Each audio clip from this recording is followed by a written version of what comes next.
Nigeria's original independent radio station.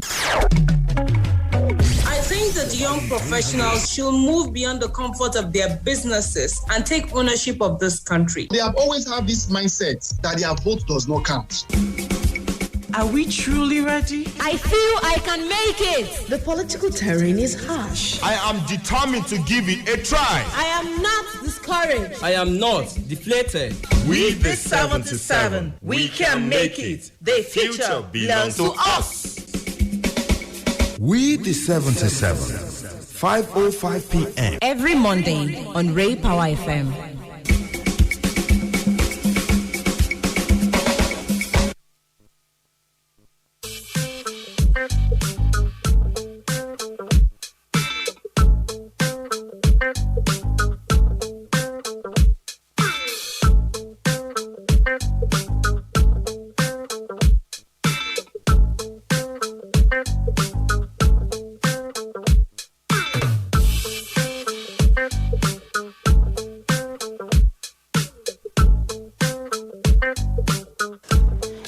When you hear this sound, you know what it is. It is time for the young and the young at heart. Well, yes, the young, because we are the 77%. We are the 77 strong right here in Nigeria. My name is the Prince, or rather, you can call me the Prince on radio, and your regular host on the show, the We the 77. Now, it's no longer, I don't think it's appropriate to still call this a new program because, I mean, after 4 episodes, 1 full month gone, we know that this has come to stay. It is that, but if you're tuning in for the very first time, it would just be nice to bring you up to speed with what this is about. It's a program for the young because we make up the 77% of the Nigerian population, and hey, we've got to start to take our own place in nation building and ensuring that our voices are heard and all of that. So this is that platform for you as a young person to get your voice heard. And it's a program that comes with funding support from Deutsche Welle, the German national broadcaster, and of course, it's open for advert placement. So for the next 45 minutes or thereabout, I'm going to be your host, and I look forward to having a great time with you. The numbers to call to be a part of this is 09060007041. Once again, 09060007041. Now, tomorrow, March 8th, is celebrated every year globally as the International Women's Day. So the focus on today's program is on the women. It is actually a day that's set aside to commemorate the cultural, political, socio-economic achievements of the women folk. I'm not working alone today. I have alongside me my tag team partners. Precious Momo is here. Good evening, Precious. How are you doing? I'm beautiful. Okay, Samson Ojenro is also here. Big ups, bro. What's good? I'm good. Good to be on the show. I can barely hear you. Okay. Okay, can you hear me? Go ahead, yeah. Very good to be on the show. Good afternoon. Okay, so talking about the International Women's Day celebration, the theme this year centers on gender equality today for a sustainable tomorrow, with a focus on breaking the bias. I mean, the hashtag is break the bias. Imagine a gender equal world, a world free of bias, stereotypes, and discrimination, a world that is diverse yet equitable and inclusive, a world where difference is valued and celebrated. Now, all of this is probably what the United Nations had in mind when they came up with the theme for this year. So today on the show, we're looking at breaking the bias against women in all endeavors of life, with a tilt towards the world of maybe science and development and all of that. Now, is there discrimination against women in the field of science? How can we break the bias? Before we, can talk about breaking the bias, we have to begin by establishing that one exists in the first place. What are your thoughts on this theme? Is there a bias to be broken? Very true. There's a bias in every industry for women. Everywhere. There's this, there's this thought that people have that, okay, she's a woman, she cannot handle certain things. It's not just in science, everywhere. So yes, there is a bias and we need to break it. Okay, Samson? For me, I don't think so. For me, I don't really think there's bias when it comes to science, for women in science. But generally? Yeah, but generally it's bias. But in science, I'm not of the opinion that there is bias, because a lot of women don't really go into science. They prefer maybe arts, yeah, okay, commercial, but science, a lot of women don't go into science. So that's why I think there's no bias. And from my own experience, I studied computer engineering. So in a class of we are 16 in our department, then just a female. So welcome to the club. Mechanical engineering, a class of over 100. We had 7 girls. Okay, of course. So, and even at that, the female get preferential treatment from everybody. So I don't see. I don't know where that is coming from. That in science, I don't think there's that. Okay. We'll just hold it there because we have a very packed lineup this evening. We have a couple of women as guests. These are individuals who have, against all the odds, gone ahead to make those significant strides. This is probably that one female who was in your class, or probably one of those 7 who were in my class as one studying mechanical engineering at the time. We have joining us now the President Association of Professional Women Engineers in Nigeria, Elizabeth Eterigo. Good evening, Elizabeth. Thank you so much for joining us on We the 7 to 7.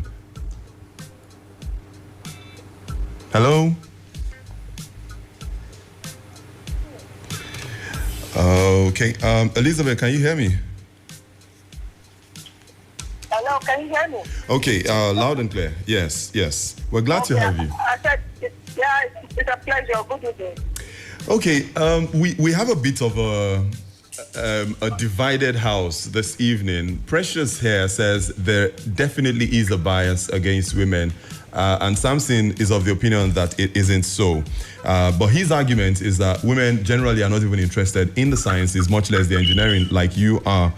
So where do you stand in all of these arguments?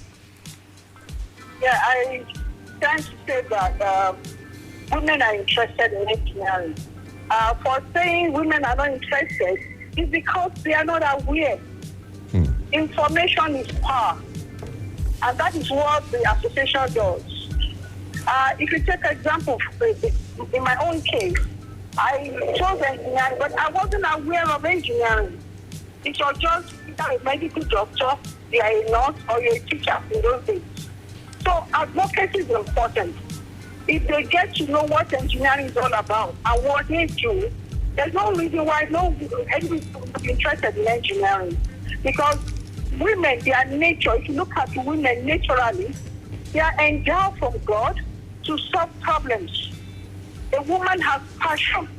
A woman sees a problem and she wants to provide solutions. And that's what engineers do. So I stand on the part to say that women, if they are aware, those who are coming up, they will want to do engineering. And that a few of us who chose to do engineering are excelling in the field of engineering that we have chosen. Okay, so where do we put in this conversation? Because if you are saying this is down to awareness and awareness alone, where do we put in the conversation the fact that some professions are seen as male dominated, or more as, engineering, it's a man's thing. ICT, it's a man's thing. How does that come in the conversation? Yeah, engineering cannot be a man's thing. Well, that's the narrative the association is out to correct. Engineering, looking at it, has nothing to say that it's a man's world or it's a man's field. I want you to take, for example, I am an engineer, and I went to the same class. I started in the same class with my counterparts, male colleagues. We had the same lecturer that took us. We listened to the same lecturer. We have the same textbook. We went to the same class. We wrote the same exam in engineering. So where do you think that it's masculine in engineering and a woman cannot fit in? Women are stronger. Come to talk about it. Because, you see, engineering itself is a challenging field, and women love to face challenges. And that's where we are having this breaking of bias. We like to say that engineering itself it doesn't have anything to do with your gender. It's the perspective people have had about it. And that's why we are advocating for the younger ones, telling them about STEM subjects. If you go to some class, they have some couples, some friends, they read engineering, male and female, but you see the female coming out with 2-1, 2-2, the male coming out with 4-class. But we're all engineers, it doesn't matter. But that degree, the differences in the degree shows, the class of degree, shows that the women can do as well as the men are doing. It's not modern. Okay, Elizabeth, just hold on a minute. My colleague has a question for you. So, Elizabeth, notice that a lot of girls shy away from mathematics, which is actually what science is about, because I found out that there's a new term, a new acronym: science, technology, engineering, and mathematics. Unfortunately, girls now shy away from mathematics. What do you have to say about it? Yes. You see, girls shy away from mathematics because they feel it's difficult. They feel I can't know it or I can't do it. But when you have somebody, there are two reasons to me why girls shy away from mathematics. One, they feel they cannot. You just assume, I can't get it, I can't understand. But if you look at the other aspect of I can, there's the word I can. And when you go for the word I can, you make up your mind to it and you learn it. Then another reason why female shy away from mathematics is the method of teaching. Nigerian teaching is too theoretical. You have, in aspect of teaching, there are two areas you can look at. You look at method of teaching, and the method is you just go to the class, you do the blah, blah, blah, blah, blah, and you feel that is all. You need to get the feedback from your students or your pupils. Do they understand it? If they don't, then you expect the teacher to go back and think of method of passing the mathematics across to the students. And that's one of the programs, the association, I will be doing my own association. In fact, we have a collaboration, a funding for that. Teaching of STEM with fun, making it simple. We've been doing that. Appoint is known for that. You can take a simple paper and make a boat, and then put the boat on water. But you know, in making the boat, you must put on calculations. You must put in tolerance. You must put in measurement. You know which side, no side should be longer than the other, to make sure that your boat does not capsize and you don't lose life. So you tell them when you put your boat on water and it bends, that means the canoe can capsize and people will die. And that's what engineering is. That's what engineering is meant to. I like this. Elizabeth, sorry to interrupt you there, but I like this engineering 101 that we just did. Very, very practical. And I can imagine if I was taught engineering this way, I would have enjoyed it a lot more. We do a lot of songs. Go back to the primary and second. You know, the interest comes from the foundation. So when I ask as an advocate to teach from primary school to love mathematics, physics, and chemistry. Mathematics is a core, but to get mathematics, for you to know, it depends on your lecturer, your teacher, your instructor. You must first of all let the child make up to the need for the subject, and then you make the environment very conducive for the child to learn, and create the interest for the child to open up to absorb. So there's nothing really too difficult in mathematics. Okay, one everyday life, we do mathematics. All right, one last question as we get to wrap up our conversation. Okay, Elizabeth, there is a popular belief that women by nature are scientific in what they do. Can that be interpreted in science? How can that be interpreted in science? That women in nature are what? Are scientific. Yeah? Yes, women in nature are scientific. I said something. What is science itself? Science is handling nature, the natural thing God has given to you, applying the basic causes, and making it relevant to the use of human beings. And I said something about a woman. The woman is naturally made to be a scientist. A scientist will always make sure that he or she does something to change situations, make life comfortable for the people. The scientist, if you look at simple things around us, you go to the hospital, you check the drug. Who tells you that drug is okay? But the scientist does that from the least ordinary nature and begin to extract all the necessary ingredients, add one thing to it, and make it conducive for you. They will extract better in science. Why? Because a woman psychologically can change your mentality and make you to believe in what she believes in. Okay. Okay. Yeah, okay. That's the part about women generally. All right. The President Association of Professional Women Engineers in Nigeria, Dr. Elizabeth Atherigo, thank you so much for joining us on the program this evening. my pleasure. Thank you for inviting me. I mean, if not for anything at all, that analysis she gave about, what a boat can stay on water and her method of teaching engineering, I could relate to it because, yes, I also studied engineering. And I know that if we were taught with that kind of method or with those kind of examples that were relatable, engineering would have been a lot more interesting. I probably wouldn't be here doing broadcasting. Yeah, I wish you taught me maths in secondary school, though. I'm among the girls that are shy away from mathematics. Sorry of my life. It's not my fault. It's my teacher. It's not your fault. It's your teacher. Can you imagine? Like she said, the way education sector is, the way we are being taught, that is where females are shying away from science. I think I will agree with that because when I was in school, of course, our lecturer will come to the board, write an equation. Do you understand? Yes or no? Yes. He will answer by himself and leave. So that kind of education, you don't expect women to be comfortable in that kind of environment. Well, I hope hopefully they improve the way science is being taught in our school. Hopefully.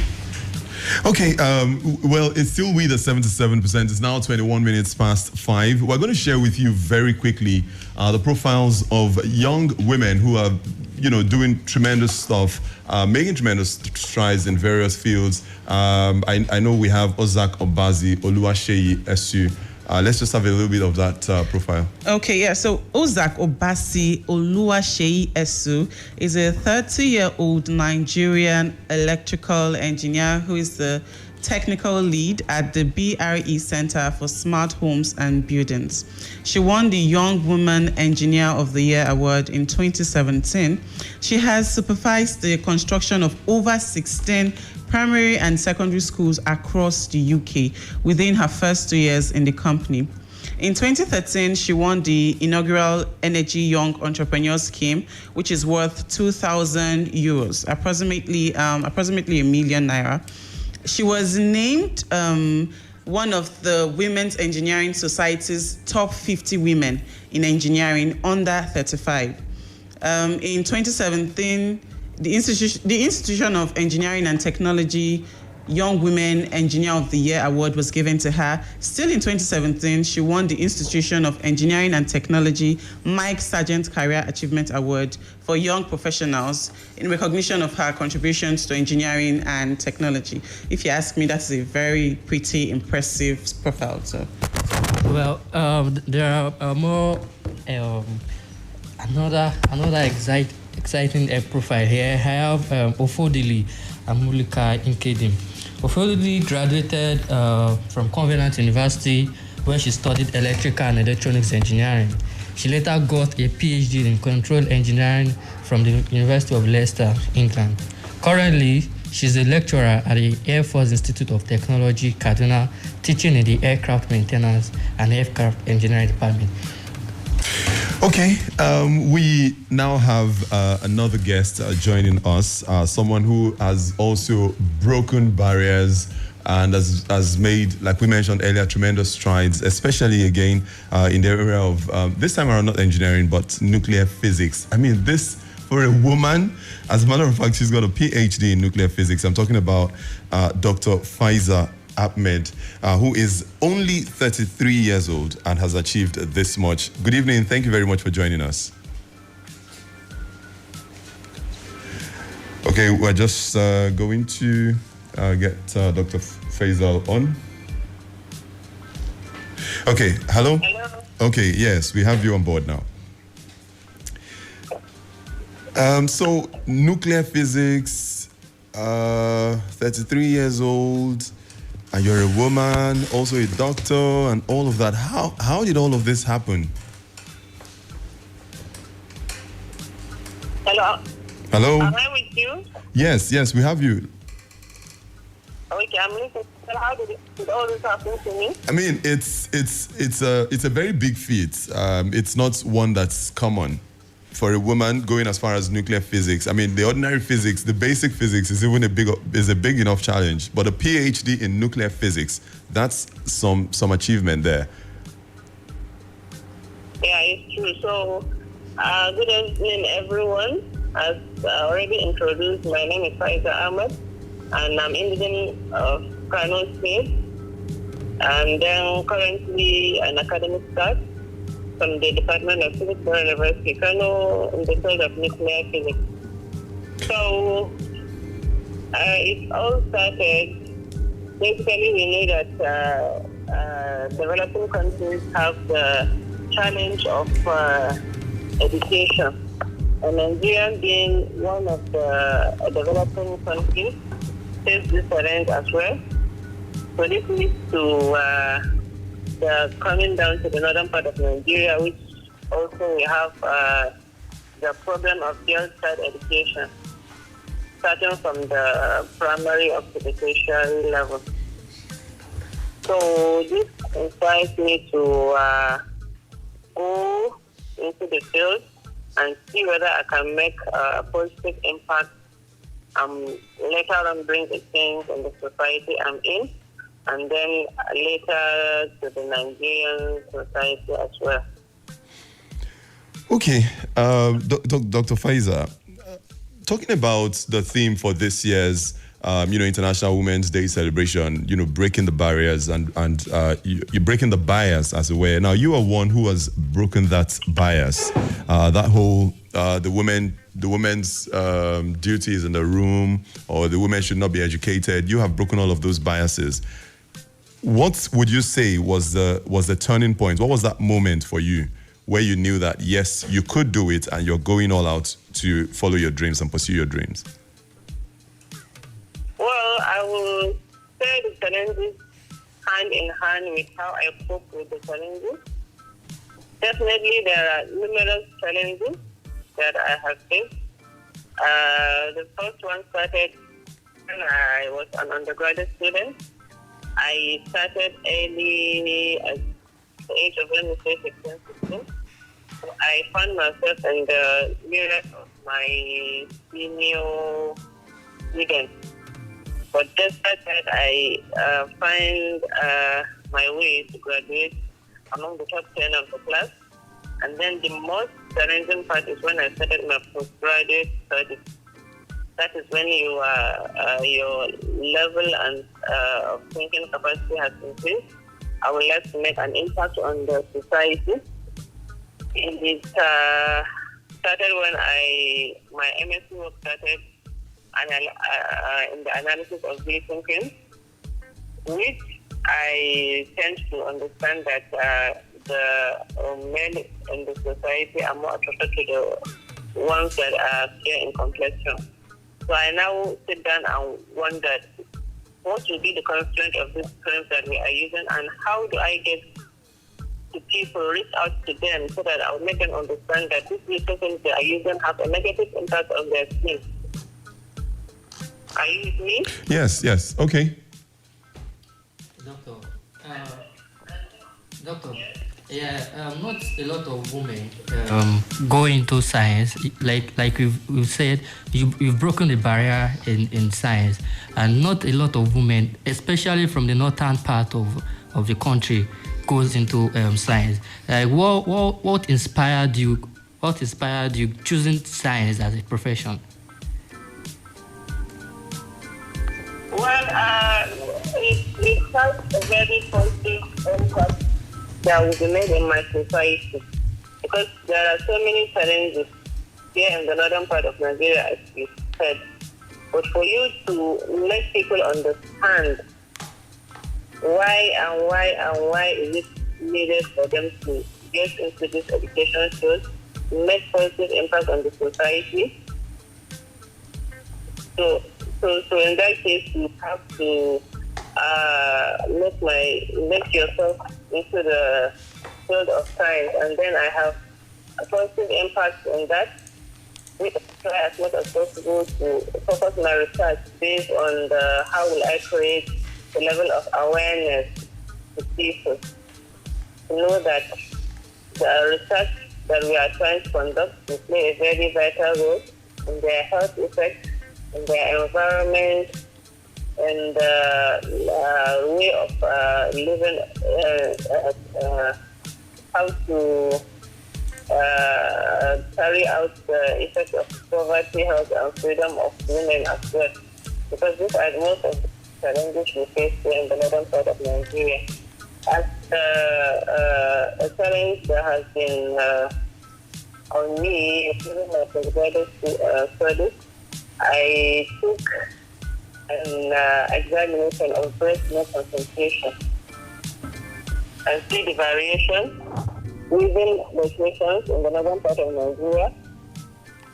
That is precisely in Kano State, and then see the variation between this breast milk and the complementary baby foods that are being used in place of breast milk.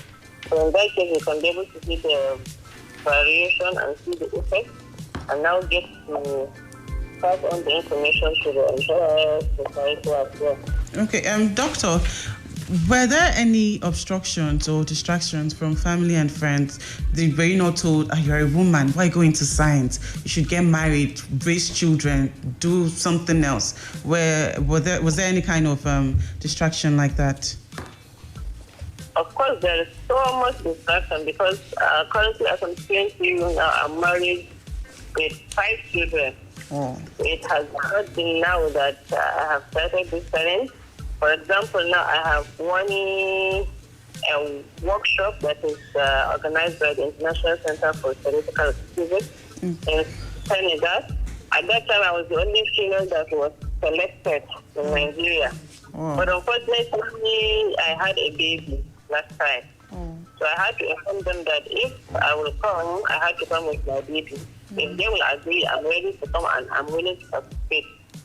But they said, no, I can't come with that baby. So you see the challenge now. I have the opportunity to go and then marry, also try to stop the challenge. Okay, so can we say that this is one of the biases we talk about against women in science, that you cannot come with your baby, which would naturally not affect a man, and you had to miss the opportunity. So can we call this another bias in science against women? Of course, it is a bias, but there are many more opportunities that I will come. And if you can't find the time to attend one, you find your time to attend 2 or 3 of them. So you can't say you will have all that you wish at the time that you wish. Sometimes you might be pregnant, but when the time comes that you're not pregnant, you can be able to go for another one because they keep on coming day by day, year by year, month by month. So you have to marry the two together. You have to play the role of being a wife, play the role of being a mother with the children. Then you play the role of pursuing your career so that you won't be stagnant. Okay. So you're saying never give up. That is what you're telling. You said? You're saying that we shouldn't give up. Yes, of course. We shouldn't give up. At least opportunity comes day by day. If you can attend one, you attend one. Like for me, apart from the one for Senegal that I explained to you, there is one for the young career scientists in Australia. I've also applied, but in that case, it is not the issue of the children, no, it is the issue of sponsoring. Okay. Sponsor from where I'm working, so I need that one alone. But there are so many more that I have attended, and I have even played the role of being a facilitator in the research grant that was won by one of my mentors, that is Rapower. Okay, Doctor. Well, unfortunately, we cannot go any further because of time, but we must appreciate you, Dr. Faiza Ahmed, for joining us on the program. And of course, we celebrate you and congratulate you for all the major strides that you have made in your career. Thank you so much. Okay, you're most welcome. Thank you so much. Okay, if I'm going to take anything away from that conversation, it is the fact that when she talked about the things that happened that made her lose a particular opportunity, it was about, it's a nature-induced bias. Because most times when we talk about bias against women, it feels like it is the men who are against the women.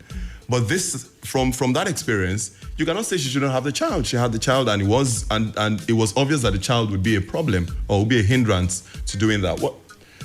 I don't think the child would have been a problem or a hindrance. There are ways around. If you had a child, it would be difficult for you to be in the studio now. If you were nursing a baby, so it's nature induced. No, someone would be a nanny for my baby. I could get a nanny. You bring the nanny to work. Yes. I would do that. Wow. Okay. while you are at that, I can even even the boss who is supporting that now, I'm sure she'll be the one to kick you out of the studio when you come here with. Okay, still with the 25 minutes to the top of the hour. We'll take a very short music break and then we'll be right back. There's still so much more. From the 33-year-old, we have standing on the line now. Wait, this would wow you. She's just 22 years old and you would not believe what she has achieved. Stay with us. We'll be right back in a bit.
All right, this one is the music of the One campaign. They have a whole lot of Nigerian and African superstars on the song. You heard the voice of the Bash. There's Wajay. There's Yemi Alade as well on it. The song is titled Strong Girl. And that argument that we paused with continued right here in the studio as to how it's a nature bias. The fact that having a baby makes it difficult for you to do some certain things as far as work is concerned. And I still stand on the fact that it is no nature bias. It is bias. It is human bias. No, it's human bias. Like I said before, there's nothing wrong with bringing your baby to work. As long as baby is not interrupting or disturbing in any way, get a nanny outside the studio, if I can put it like that, and let your nanny take care of the baby whilst you're on air or something. But your work continues. Why can't the nanny take care of the baby at all? It's the same thing. That's what we're saying. His point is, if you were an employer, would you employ somebody who will come with that extra baggage of a nanny it's not and extra all that? Baggage. Don't call a baby an No. extra baggage. It's not. Hold on. Forget the terminologies. In respect to the work, chances are that we would call it an extra baggage, and it is what it is. Yes, rather okay. than have Back to your question, I would employ somebody that has a baby. You're coming with a baby and a nanny. And then you would have to excuse yourself from work continuously. Not continuously. That means you are giving your work break. Okay, you know what? We just have to hold it there for a minute. We have joining us now. This is someone who, her profile is so rich. I may not even be able to go through the whole of it. She's a 500 level student, a 22-year-old at chemical engineering at the University of Port Harcourt. She's currently the coordinator of APWE, and that's the Association of Professional Women Engineers of Nigeria, the Uniport chapter. She's also the mentorship lead, NSCHE Uniports, also the AICHE coordinator, Uniports, and project lead for Ambitious Africa Nigeria. So much on the shoulders of a 22-year-old. I'm talking about Precious Dan Harold. Good evening, Precious. Thank you for joining us. Good evening. Good evening, everyone. How are you? Thank you for this opportunity. Okay, Precious, I'm not sure if you caught in on a little bit of the arguments we had before you came on board as to how, the talk about women in the workplace, and when you have a baby, it becomes a problem. And then sometimes women lose some jobs or some work because of the baby situation. Do you see it as a problem in the workplace for the women? Yes, of course, I see it as a problem. Although I have not experienced it because I'm still in school, so I don't have much experience to say, but I believe that it's a problem for women all over the world that has maybe a toddler that they are taking care of, and it's affecting their work or affecting the performance that they put in. The argument I'm getting here is that as long as the woman in question is competent, the workplace should be able to accommodate her to come in with the baby and possibly a nanny who is also in some office, taking care of the baby. And then when the baby needs the attention of the woman, she's also there. For me, I'm saying that's too much distraction from work. Okay, from my little knowledge, I think that was discussed prior to your employment, from my little knowledge, because I don't think we can just make such arrangements on our own. We'll have to discuss with the HR from my little knowledge I have. So I think that is next for the HR. But from the arguments, from what I understand from the arguments, I think it's a little bit going to be hard on the company, because I'm trying to picture where the nanny is staying with the baby. So like if they'll be giving a provision for where the nanny is staying, and I'm just trying to picture everything, and I have not seen such a situation. Okay, we're just going to let that slide for a minute. I'm sure that's an argument or a discussion that will possibly continue at home even after the program and all that. But for you now, we're coming to you now. You have achieved so much in such little time.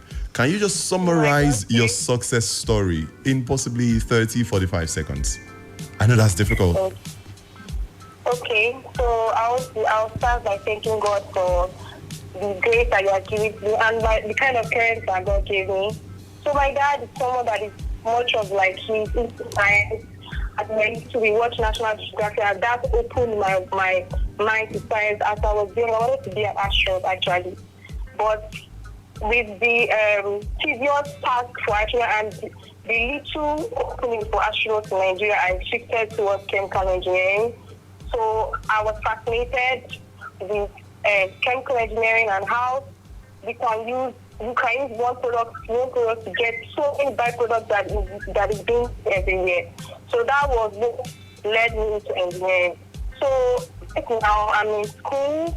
I got connected to AFCO, the Association of Professional Women of Engineering, by my friends who introduced me for a course activities, and from there I started engaging in activities, and then I was elected as the coordinator for AFCO. So with that, I've been able to pursue more, get inspired at advocacy. We have so much programs coming up and webinars that we've done to keep on creating this awareness that it's okay to be a lady in engineering. In fact, now is the best time for ladies to enter into engineering, because there are more opportunities right now for female in engineering, more opportunities for them right now. So we're trying to break the bias, right? We're trying to break the bias of the mind that if you're a female in engineering, you cannot succeed. So I just hope I said something about that. Okay, that's very cool. Take one or two questions from my colleagues now. Okay, Precious. You're currently in school, and I'm sure in your department you're surrounded by male colleagues, right? Yes. Okay, yes. So will you say there are bias? Have you experienced any bias or any poor treatment from your colleagues? I have to take a long time. Okay, so I would say that there's someone in my department that broke this bias, that made things a little bit easier for us. Her name is Alexis Amakri. So she was the first ever president of our chapter, that's NSHE. And she did so well that it broke this bias in guys' mind that they cannot give position to females, because they feel that we're females and we may not be competent. But she did so well that we were able to have more, as in it was easier for us, let me put it that way. So we didn't really experience much of the bias. From our colleagues, we did not experience that. Okay, Precious. We spoke with Elizabeth earlier on, and she said that girls are not really in this field of science because they are not informed. So how do you think we can get them informed? That you also mentioned that there is a lot of opportunities now for them. How do we get them informed and interested in science? Okay, that's because that's what our friend is meant to do. That's one of our core missions, to get the young ones, catch them young, that's young ladies, to make them aware that there is opportunity as a female engineer. There are more opportunities rather as a female engineer. So one of the things we do is going from school to school to educate them, like telling them that we are engineers, we are studying in the University of Port Harcourt, we've done this, we've done that, and they are looking up to us. And they are saying that we have actually done this and we are coming to them. So it will give them more hope that they can actually follow through their dreams. So I feel going to schools, giving these awareness campaigns and programs like this is also a way of breaking the barrier. Okay, Professor Precious Dan Arrold, I was almost making you a professor there. Thank you so much for joining us. Thank you very much. Enjoy the rest of your day. Okay, it's still with the 77%. Still to come. We have one more person to bring up, but talking about innovations that women can actually carry out, things that are already being done in other countries. Nisaya spokesperson, Osemudiame Ogbidi, who of course is a friend of the house, had a chance with us and shared about something that's already being done in the US. He also touched on issues of funding for research programs in our universities. Take a listen. Okay, let me say once again that the federal government should be ashamed of themselves, because up till now we don't even have extra fundings for research and programs in our universities. Look at the United States, for example. Just a few weeks ago, they came up with an innovation to re-modernize bitter leaf. The bitter leaf your mother, my mother have in the yard, in the garden. Bitter leaf can now cure a lot of terminal diseases because some persons took it to the lab, took it to the university, the country funded it, and today bitter leaf is now a global medicinal product. And this is the same bitter leaf we disregard, we disrespect, we don't even show any level of regard for here in Nigeria. So the federal government should be deeply ashamed of themselves. Okay, you heard the very stern words from the president of Nisaya, Osemudiame Ogbidi. We have joining us very shortly Professor Rabia Said, who is also making Nigeria proud. Just before that, while we try to get her back on the line, you were trying to make a point, Samson. Yeah, I said the two women who have spoken, or the three women who have spoken on the program today, have buttressed my point that there's really no bias towards women in science. It's just the women who are not ready. Yeah, they are not ready to go into science. Okay, now talking about somebody who is ready and who is in science. She's a professor of physics from the Bayer University, Kano, currently in Vienna, Austria, attending a global summit. Okay, she's back from that. That's what I hear, that she's back in the country. I mean, the Global Summit has to do with building networks amongst women in nuclear security and non-proliferation. For me as a man, it sounds very abstract.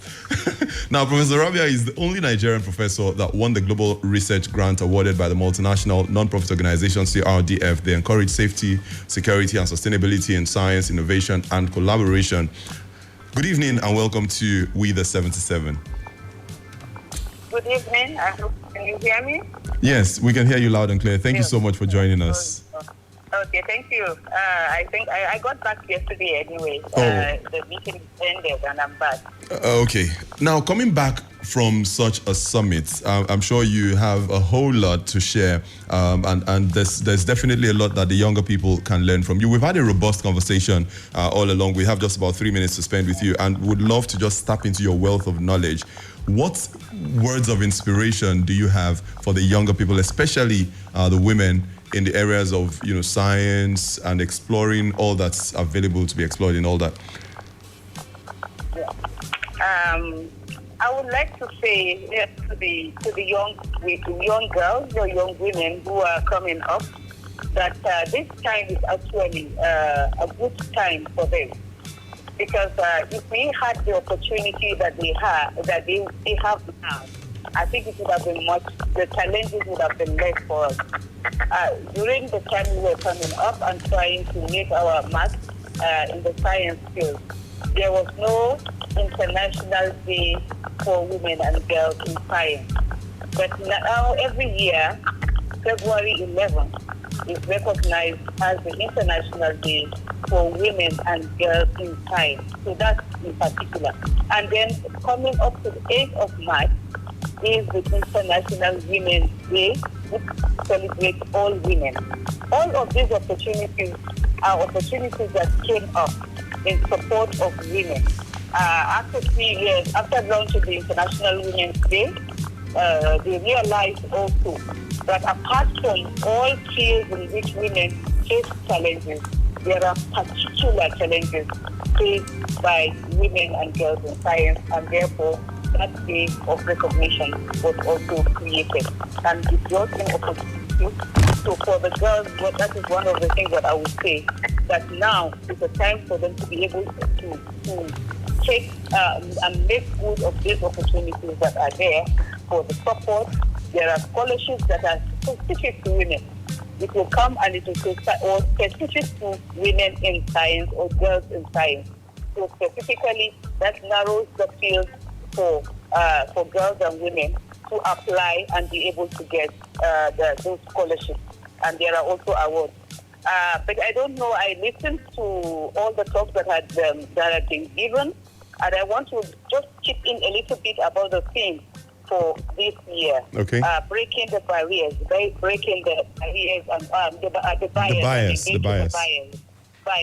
And then it says, imagine a world where you have gender, imagine a gender equal world.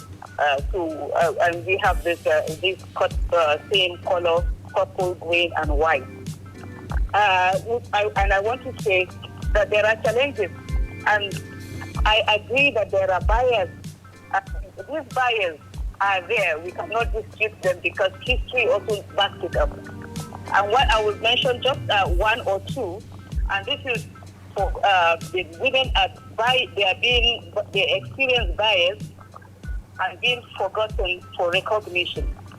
And this is illustrated by Eunice Foot, who was the first woman to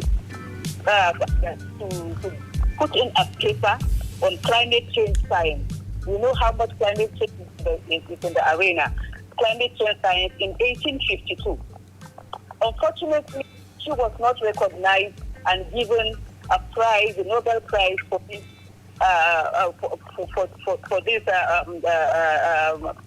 what she had discovered. Instead, Thomas Tyndall was the one that was given about 5 years later. He was given the Nobel Prize while he worked on what she had already done. It was much, much later that she was now recognized. And then there was also this Liz Mater, who also was one of the first people to discover nuclear fission. Wow. But she worked with a male scientist. She worked with Otto Hahn, who was a German scientist that he was still. And in the end, he was given the Nobel Prize, but she was not recognized. So you can see the bias. Definitely. And then for those who have not watched, or for those who have watched hidden figures, you can see the NASA women, where you have the bias with women and also women of color. We read about Katherine Johnson, read about Dorothy Vaughan, and then Mary Jackson. These women who worked, they were the ones that calculated the trajectory that led to the landing on the moon. But they were not recognized at that time. But now, with this movie, Hidden Figures, so the bias actually does exist, And Okay. then there are no other more instances of this kind of bias. All right, Professor Rabia, from sharing the success stories of these people alone, you have really, really inspired us. We must thank you very much for joining us. Unfortunately, I would have loved for this conversation to continue, but really we're out of time and we just have to go now. Hopefully we'll have you come on board sometime in the near future. Yeah, I know. Thank you. All right, that was Professor Rabia Said sharing a couple of success stories there, and somehow I hope you've been inspired by some of the talk and the chats that we've had with some of our guests this evening. Very inspiring. Well, just before we go, let me put you on the spot. I want to ask you a question. Hey. Precious here, for example, Precious here is a graduate of petrochemical engineering. And I also am a graduate of petrochemical engineering. Then he owns a company, and there is a vacancy in your company looking for petrochemical engineers. And the two of us came and submitted. Now that I have listened, and I graduated first class. No. Bring your question on. Who is the most likely to get a job? Who is the most likely? You said you are coming to my company, right? Yes. Now that I have listened to We the 77, I've been a part of all of this conversation that has happened. I will not look at the gender. I will look at the competence. Yes. Well, I hope so. But let me tell you, there is a chance that you're going to consider Precious before me. One, because you'll be surprised that a female in science field. That's number one. Then number two, the nature factor. So that's my point. So it's nice. But I think at the end of the day, what we must take away from this kind of conversations is the gender aside. Whatever it is that we're doing or whatever it is that it's all about, we should look at who is competent and fit for the job, and not whether because she's a woman she's not going to be able to do this, or because she's a man he already has an advantage and is better suited to do the job. We need to do it with all of that. Yeah, that's true. Okay, we have to wrap it up here. Thank you so much for being a part of it. Unfortunately, you were only a listening part today. We couldn't take your calls. Hopefully next week. I don't know why I keep making this promise every time, but I want to assure you next week. I'm going to speak with my producers and we're going to make sure that next week we have you also get to be a part of the conversation. That's the wrap on We the 77 for this week. I must say... thank you to our listener. I am Samson. I'm Precious. Precious Mama, not Precious than Harold, by the way. Okay, by the way, we must as well say a big thank you to Precious Dan Harold, who was one of our guests, Professor Rabia Said, who wrapped it up, and then our earlier guest, Dr. Faiza Ahmed of the Bayero University, Kano, and the President Association of Professional Women Engineers in Nigeria, Dr. Elizabeth Etherigo. You already heard the names of my co-hosts, but I must also mention our studio hand has been Toyosi Ogunride, and then this has been a joint production of Ibiyemi Olufobi as well as Yewande Iwoha. I am Oluwatosin Oshin. By the way, it comes with funding support from Deutsche Welle, the German national broadcaster. And once again, it is open for advert placements. You can reach out to us so we put your brand on this beautiful, beautiful concept. That's the wrap this evening. Thank you very much. We'll see you again next time.